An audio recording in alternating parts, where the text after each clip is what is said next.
Hey guys, back in the shop today. Today we're going to handle changing out the rear axles on the Razor and the rear radius rods. And got a little bit of clicking on the rear axles. It's nothing terrible, but it is the off season and those are stock axles, and I think it's time. So we're going to take care of that. So what we're going to replace them with is some Zebras, at least I think that's how you say it, I don't really know, but some Zebras billet aluminum radius rods. These should be pretty nice. They look nice. They feel very well made. Got the Heims, got the spacers on this end. So we'll see how this goes.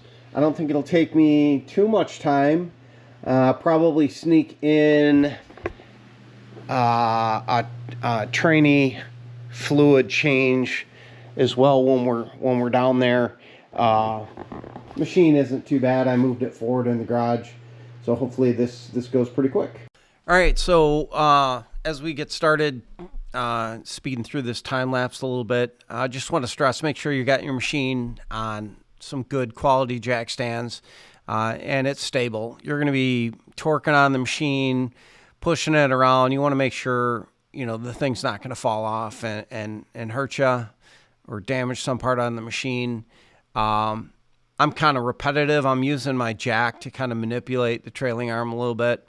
Quite honestly, for the only reason that I'm lazy and did not want to disconnect my shock.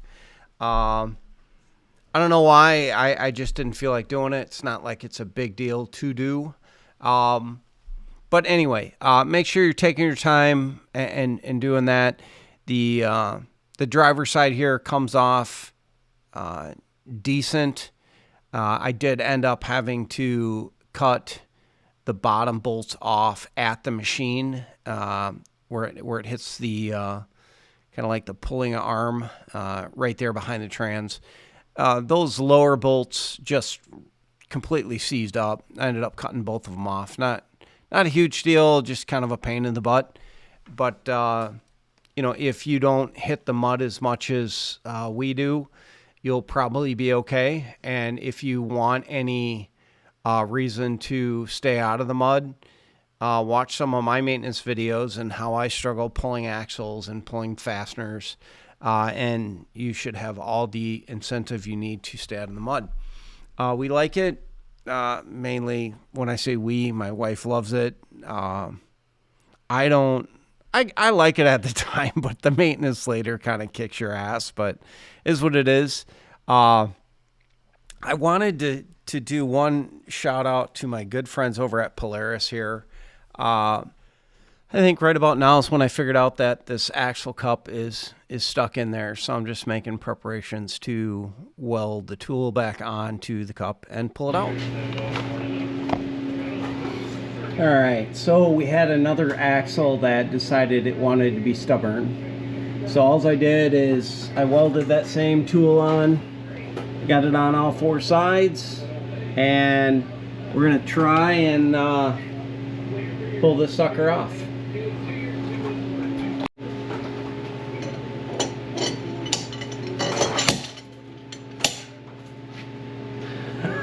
Just that easy.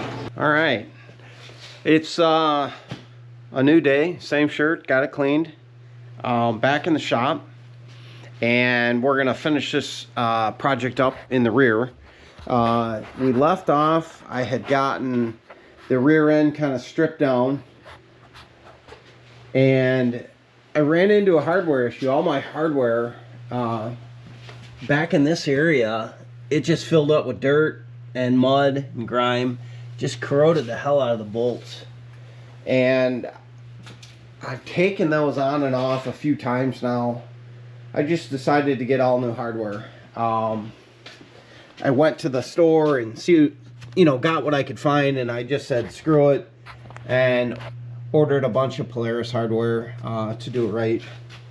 So I'll set you up on the tripod here. We'll get busy and see if we can't get this thing knocked out today. So in the other video for the front end, I talked about my fill plug for the front diff was a little chewed up. I don't know if I was using the wrong size driver or what, but it was kind of screwed up.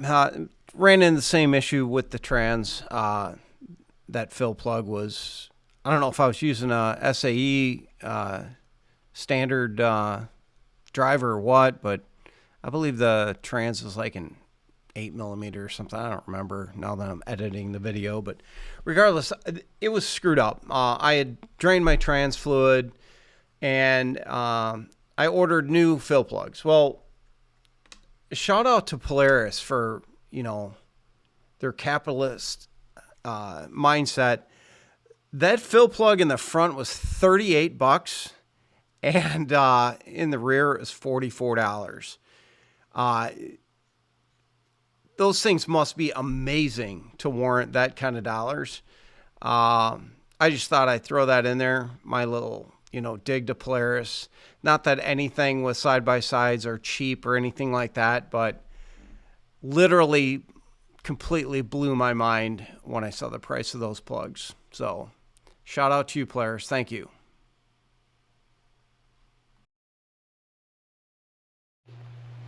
All right, so I took the brake caliper off. I cleaned up the hub a little bit, not a lot, but you've never seen one of these, I'm gonna grease up the bearing a little bit.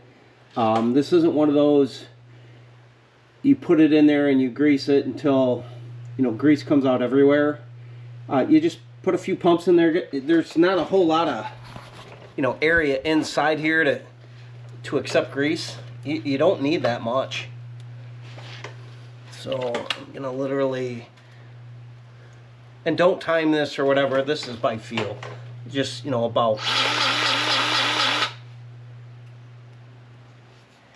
And pull it off and take a look.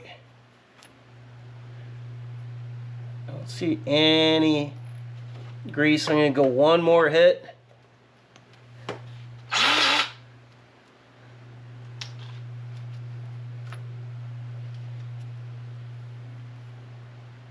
I'm just starting to see a little bit of grease coming out.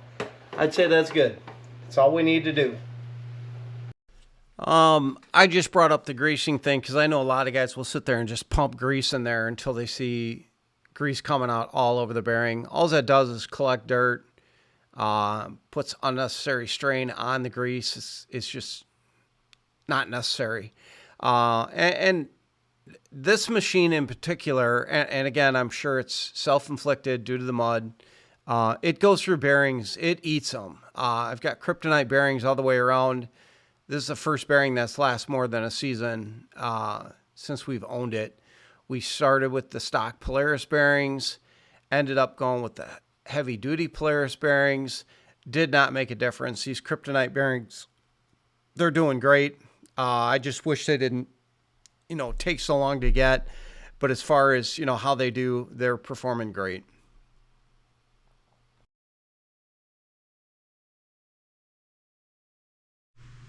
All right, so I looked over at the GoPro and saw it was off. I think it overheated. I'm sorry about that. I had a time lapse going. I was putting the wheel on and just noticed it was dead. But anyway, I'm done. New hardware. Everything's greased, back together, new axles. I replaced the hardware both here and here, there, and here. Greased up the hub, Newcastle and pin came with the Rhino 2.0 axles, so that's nothing new. I'm going to hold off putting this wheel on because I'm going to go into some clutch maintenance. Yeah, I finished up the video and forgot I didn't even really film an outro, but here is the machine, wheels on, looking good. Thanks for watching.